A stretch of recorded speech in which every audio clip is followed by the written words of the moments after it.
নমস্কার, আমি অ্যাস্ট্রোলজার শ্রী ময়ূষায়নী। আপনাদের সকলকে ওষা জুয়েলসের পেজে স্বাগত। আমি কিন্তু লাস্ট দিনের ভিডিওতে আপনাদের সাথে বলেছিলাম যে আমি কিন্তু আপনাদের সাথে এবারে কোন গ্রহ থেকে আমরা কি কি বিচার করি সেটা শেয়ার করব। আগের দিনে কিন্তু আমি আপনাদের সাথে শেয়ার করেছিলাম রবি থেকে আমরা কি কি বিচার করি। চলুন আজকে তাহলে নেক্সট গ্রহ নিয়ে আলোচনা করা যাক। নেক্সট আলোচনা হচ্ছে চন্দ্রকে নিয়ে। চলুন জেনে নিই আমরা চন্দ্র থেকে আমরা কিসের কিসের বিচার করি।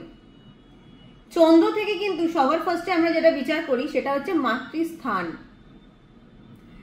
দ্বিতীয়ত হচ্ছে জল জাতীয় কোনো এলিমেন্টকে কিন্তু আমরা চন্দ্রের স্থান থেকে বিচার করি।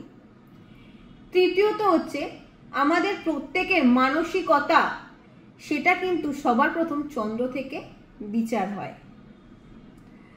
চতুর্থ যদি বলি কারুর সাথে কারুর মেশার ক্ষমতা, সেটাও কিন্তু চন্দ্র থেকে বিচার হয়।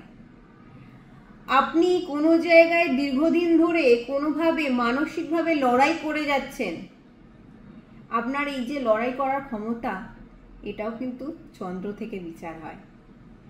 আমাদের অনেকেই থাকে হুট করে কিন্তু ঠান্ডা লেগে যাওয়ার প্রবণতা রয়েছে। এই ঠান্ডা লেগে যাওয়ার প্রবণতা, এটাও কিন্তু চন্দ্র থেকে বিচার হয়। যখনই দেখবেন আপনার চন্দ্রের সাথে শনির কোনো কানেকশন আছে, তাদের ক্ষেত্রে কিন্তু বিশেষ করে ঠান্ডা লাগার টেন্ডেন্সি, অ্যাজমাটিক টেন্ডেন্সি খুব বেশি পরিমাণে হয়। যাদের ধরুন এই চন্দ্র শনির কানেকশন আছে, তাদের কিন্তু আরো একটা প্রবলেম দেখা যায়, সেটা হচ্ছে তারা বিভিন্ন জায়গায় ভীষণভাবে ওভার থিঙ্কিং করেন। এবং শুধু ওভার থিঙ্কিং বলে নয়, তাদের কিন্তু বেশ কিছু ক্ষেত্রে একটু কম বেশি ডিপ্রেশন প্রবলেমও আসে। যাদের ধরুন চন্দ্রের পজিশন ঠিকভাবে স্টেবল পজিশন নয়, তাদের মধ্যে দেখবেন মানসিক চঞ্চলতাটা খুব বেশি থাকে। তারা চট করে কিন্তু মানসিক শান্তি পান না। দ্বিতীয়ত হচ্ছে যাদের চন্দ্রের পজিশন দেখবেন ভালো পজিশন, স্ট্রং পজিশনে রয়েছে, তাদের মধ্যে সব সময় দেখবেন যে কোনো জায়গাতে হেরে গেলেও যতক্ষণ না হেরে যাচ্ছে, হার মানতে কিন্তু তারা রাজি নয়।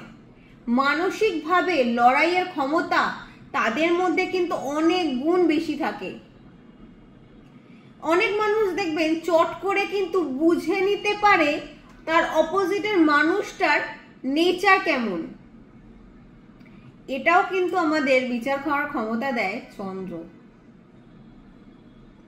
সুতরাং আশা করি আজকে আমার এই বক্তব্যটা আপনারা শুনে কম বেশি বুঝতেই পেরেছেন, আমাদের জীবনের কিন্তু একটা বিশাল বড় পজিশনের বিচার কিন্তু আমরা চন্দ্রের থেকেই করে থাকি।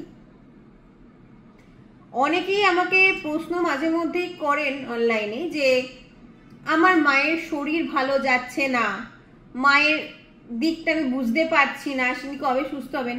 এই বিচারটাও কিন্তু আমরা চন্দ্র থেকে করি। চন্দ্র আমাদের জীবনে কিন্তু একটা বিশাল বড় পার্ট। আশা করি আপনাদেরকে আজকের ভিডিওতে আমি কম বেশি বোঝাতে পেরেছি। ভালো থাকুন, নমস্কার। দেখা হচ্ছে পরের ভিডিও নিয়ে।